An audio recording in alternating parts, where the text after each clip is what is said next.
Today we are going to see how to get joystick in Pokemon Go in Android 7.0. First, go to settings,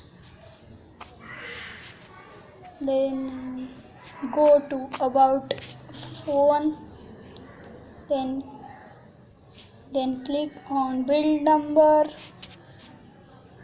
then your developer option is open. Then go to Play Store, then install Fly GPS. Install it. I already have that.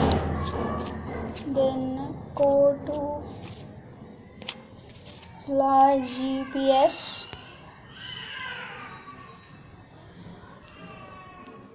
Then enable mock location.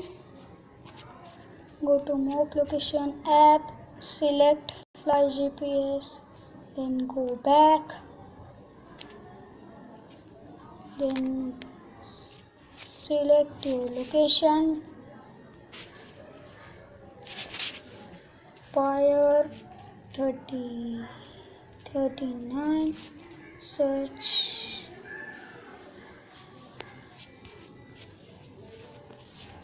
Get your location, run GPS service, move location mode. Joystick is appeared. Then go to settings. Then go to Pokemon Go. Your joystick is ready. You can use it.